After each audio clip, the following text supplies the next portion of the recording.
வணக்கம். நான் லாவண்யா. குஸ்லி ஃபேமிலிக்கு அனைவரையும் வரவேற்கிறேன். எனக்கு ரொம்ப சந்தோஷமா இருக்கு. எது அப்படின்னு சொன்னேன் அப்படின்னா, தலைவர் விஜய் அவர்களின் மனசா நம்ம இங்க பேசிட்டு இருக்கோம் அப்படின்னும்போது, எனக்கு நிஜமாவே ரொம்ப பெருமையா இருக்கு. நம்ம என்னெல்லாம் இந்த வீடியோல டிஸ்கஸ் பண்றோமோ, அந்த விஷயங்கள், அந்த பாயிண்ட்ஸ தலைவர் விஜய் அவர்கள் அதுக்கு அடுத்தடுத்து வர மீட்டிங்ஸ்ல பேசும்போது, நிஜமாவே பெருமைக்குரிய விஷயமா இருக்கு. ஏன்னா, நாங்க எல்லாம் ஒரே சிங்க்ல இருக்கோன்றது இது அழகா காட்டுதுன்றது தான் விஷயம். அந்த எமோஷன்ன்ற வார்த்தையா இருக்கட்டும், அந்த லாஸ்ட் மீட்டிங்ல பேசினதும் சரி, இப்போ நடந்த மீட்டிங்ல என்னுடைய பிரச்சனைய நான் பார்த்துக்கிறேன். தயவுசெய்து அத நினைச்சு நீங்க ஹர்ட் ஆகாதீங்க. நமக்கு மக்கள் பணி தான் முக்கியம். அத கவனிப்போம் அப்படின்னு சொன்னதா இருக்கட்டும். இது எல்லாமே நம்ம ஆல்ரெடி டிஸ்கஸ் பண்ண விஷயம் தான். எத்தனை பேரு நியூஸ் கவனிச்சீங்கன்னு தெரியல. ரொம்ப ரொம்ப கொடுமையான விஷயங்கள் நடந்திருக்கு. ஆனா இத மீடியாக்கள் கவர் பண்ணுது அப்படின்னு பார்த்தா, ஒரு சில ஊடகங்கள் மட்டும்தான் கவர் பண்ணுது.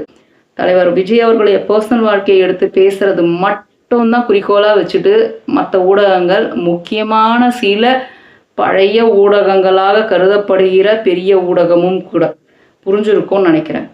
அவங்க எல்லாம் இதை மட்டும்தான் பேஸ் பண்ணி பேசுறாங்க. தலைவர் விஜய் அவர்களுடைய பர்சனல் வாழ்க்கையை தான் பேஸ் பண்ணி பேசுறாங்க. அதைத்தான் மீம் தயாரிச்சு போட்டுக்கிட்டு இருக்காங்க. ஏன்னா அவங்களுக்கு நாட்டு நடப்பே தெரியல பாவம். ஏன்னா அவங்களுக்கும் நியூஸ் பார்க்குற பழக்கம் இல்லை போல இருக்கு. ஸோ தலைவர் விஜய் அவர்களை தவிர இப்போ அவங்க கண்ணு முன்னாடி வேற எந்த விஷயமும், அதாவது தலைவர் விஜய் அவர்கள் பூதாகாரமா வளர்ந்து நிற்கிறாரு அவங்க கண்ணு முன்னாடி. ஸோ தமிழ்நாட்டில் நடக்கிற மற்ற விஷயங்கள் எதுவுமே அவங்க கண்ணுக்கு தெரியல. அதான் உண்மை. தலைவர் விஜய் அவர்கள் கண்ணுக்கு தெரியாம இருந்திருந்தாருன்னா இதெல்லாம் கண்ணுக்கு பட்டிருக்கும். ஸோ இதிலிருந்து அவங்க எந்த அளவுக்கு தலைவர் விஜய் அவர்களை பிரம்மாண்டமா பார்க்குறாங்கன்றது நல்லாவே தெரியுது. சன் டிவி மீம்ஸ் எல்லாம் பார்த்தீங்கன்னு வச்சுக்கோங்க, நிமிஷத்துக்கு நிமிஷம் தட்டி விட்டு இருக்கிறாங்க. அந்த மீமை தயாரிக்கிறாரு யாரோ பிரபல ஊடகவியலாளருமே. பரவாயில்லையே, அவங்களுடைய அறிவுக்கெல்லாம் எங்கேயோ போயிருக்கணும்.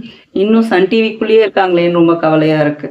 நாங்குநேரியில் நடந்த அந்த படுகொலையை பத்தி அந்த வெட்டி துரத்தி வெட்டினாங்க அந்த போதை கும்பல்னு சொல்லி. ஆனா அது காரணம் பின்னாடி வேறன்னு சொன்னாலும் அதை பத்தி டிஸ்கஸ் பண்ண ஒருத்தரும் வரல.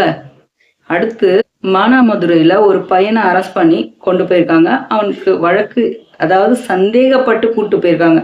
யாரோ ஒரு கும்பல் விரட்டி வெட்டியிருக்காங்க 2 பேரை.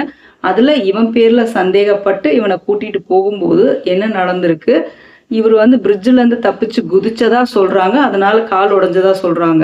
அப்புறம் உடம்பு சரியில்லைன்னு ஹாஸ்பிட்டல்ல சேர்த்ததாகவும், அங்க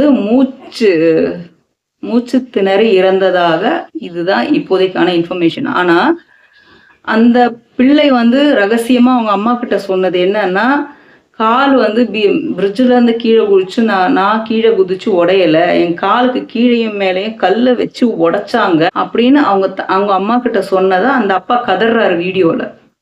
எனக்கு தொல் திருமாவளவன் ஐயா இங்க வரணும், இதுக்கு பதில் சொல்லணும் சொல்றாரு. தொல் திருமாவளவன் ஐயாவை பாத்தீங்கன்னா ஈரானுக்காக குரல் கொடுக்கறதுக்காக போய் நிக்கிறாரே தவிர இங்க இருக்கிறதெல்லாம் கண்ணுக்கு தெரியல. இன்னும் திமுக நிர்வாகி செஞ்ச கொடுமை இன்னும் நம்ம மறக்கல. அதுக்குள்ள இன்னைக்கு இன்னொரு சிறுமிய நாமக்கல்ல இன்னொரு சிறுமிய ஒருத்தன் கூட்டிட்டு போய் பாலியல் வன்கொடுமை பண்ணியிருக்கான். இங்க சட்டம் ஒழுங்கு என்ன பண்ணிக்கிட்டு இருக்குன்றது எனக்கு தெரியவே மாட்டேங்குது. இதைத்தான் படிச்சு சொல்லிட்டு இருக்காரு தலைவர் விஜய் அவர்கள். ஐயா, சட்டம் ஒழுங்கு ஸ்ட்ராங் ஆகணும், நீங்க உங்களுக்கு கீழே நேரடி கண்காணிப்புல இருக்கிற அந்த சட்டம் ஒழுங்கை கவனிங்க, இதுக்கு ப்ராப்பரான ஒரு ஸ்டெப் எடுங்கன்னு படிச்சு சொன்னாலும், எத்தனை பேர் கதறினாலும் அது முதலமைச்சர் அவர்களுக்கு காதுல போய் விழல. காங்கிரஸ் கூட்டணி ஓகே ஆனதும் கார் ஏறும்போது இப்படி காட்டினது ட்ரெண்டிங் ஆயிட்டதா சில பேர் சொல்றாங்கல்ல.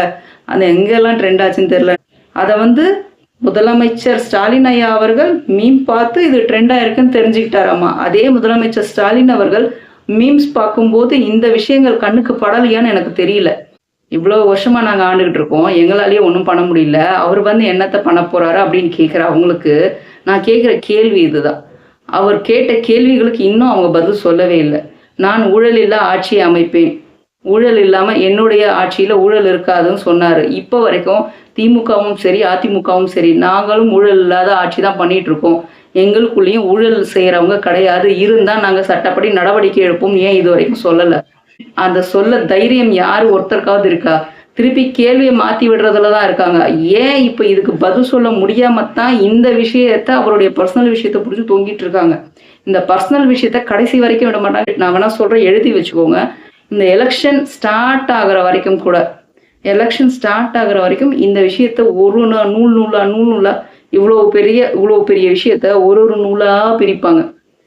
ஒரு விஷயம் வந்தது இல்லையா, ஃபர்ஸ்ட் ஒரு விஷயம் ஃபைல் பண்ணாங்கன்னு, அடுத்து இப்போ ஒரு விஷயம், அடுத்து இன்னொரு பெட்டிஷன்னு, இதுக்கு அடுத்து ஒரு விஷயம், இந்த மாதிரி பல விஷயம் வந்து விட்டுரும். இந்த மாதிரி ஒரு விஷயம் வெளியே வர வர வர வர எலெக்ஷன் வரைக்கும் கொண்டு வந்து விட்டுக்கிட்டே தான் இருப்பாங்க. ஆனால் இதுக்கு நடுவு தொண்டர்கள் சில பேர் வந்து ரொம்ப மனச்சோர்வோடு இருக்கிறதா, ஏன் தலைவர் அவர்கள் இப்படி பண்ணுறாங்க அப்படின்னு நினைக்கிறதாவும், நடிகையுடன் ஏன் திருமணத்துக்கு போகணும் அப்படின்லாம் சில பேர் பேசுகிறதா சில பேர் வீடியோ போடுறாங்க. தொண்டர்களே ரொம்ப கஷ்டமாக இருக்காங்க, தொண்டர்களே திட்டுறாங்கன்னு. அப்படியெல்லாம் இங்கே ஒன்றுமே நடக்கலை. தொண்டர்களுக்கு தலைவருடைய மனநிலை என்னன்றது ரொம்ப தெளிவாக தெரியும். அப்படி இருக்கும்போது அவங்க வந்து தலைவர் விஜய் அவர்களை கிரிட்டிசைஸ் பண்ணவே மாட்டாங்க. இந்த கிரிட்டிசைஸ் பண்ணுறது எல்லாமே இந்த நமக்கு எதிர்கட்சியில் இருக்கிற ஊடகங்கள் தான் அப்படி கிரிட்டிசைஸ் பண்ணி பேசி, ஆமாம் தொண்டர்கள்லாம் வீக் ஆயிட்டாங்க அப்படின்னு தொண்டர்களே அவர்களுக்கு எதிராக இருக்காங்கன்னு திருப்பி விட பார்க்குறாங்க. இந்த நீங்கள் மடைமாற்றம் பண்ணுற வேலைலாம் உங்கள் கூட வச்சுக்கோங்க. இங்கே இருக்கிறவங்கெல்லாம் விர்ச்சுவல் வாரியர்ஸ். இப்படின்னா உங்கள் ஜாதகத்தை எடுத்து வெளியே வைப்பாங்க. நீங்கள் ஒன்று வாயை திறந்தா காற்று விடுறதுக்கு அங்கேருந்து ஃபுல் ஜாதகத்தையும் உருவி கையில் குத்த அனுப்பிச்சிடுவாங்க. அப்படி இருக்கும்போது நீங்கள் யார்கிட்ட உங்கள் வேலையை காட்டுறீங்கன்னு தெரியல. நம்ம தலைவர் விஜய் அவர்களாவது விலையில்லா திட்டங்கள், கட்டணமில்லா திட்டங்கள், மாண்புமிகு மகளிர் அப்படின்னு தான் மென்ஷன் பண்ணார். ஆனால் ஸ்டாலின் ஐயா என்னடான்னா, முதல்ல கலைஞர் திட்டம்னு இருந்தது, அதுக்கப்புறம் ஸ்டாலின் ஐயா திட்டம்னு வருது. அதில் பல வகை வெரைட்டி வச்சாங்க. அப்படியே அந்த ட்ரீ மாதிரி பிரிஞ்சுக்கிட்டே வந்துச்சு. ஸ்டாலின் ஐயா திட்டம், இந்த மகளிர் திட்டம், குழு கொடுத்துட்டு எல்லாத்துக்கும் ஸ்டாலின் ஆட் பண்ணாங்க. அடுத்து என்ன பேர் வைப்பாங்க? உதயநிதி திட்டம், இன்னும் கொஞ்ச நாள் போனால் இன்பநிதி திட்டம், இப்படின்னே போயிட்டே இருக்கும். தயவு செய்து இந்த வாரிசு அரசியல் வேண்டாங்க. இப்போ இவ்வளோ பேசுனதுக்கு என்ன பண்ணுவாங்க? நீயும் ஒரு பெண் தானே, அவங்களுக்கு இவ்வளோ அராஜகம் நடக்குது, அநியாயம் நடக்குது, ஆனால் அதுக்கு குரல் கொடுக்க மனசு வரல, வெக்கமா இல்லையா, அது இதுன்னு பேச ஆரம்பிப்பாங்க. நாங்கள் அரசியல் வயப்பட்டு வெறும் அரசியலை மட்டும்தான் பேசுகிறோம்.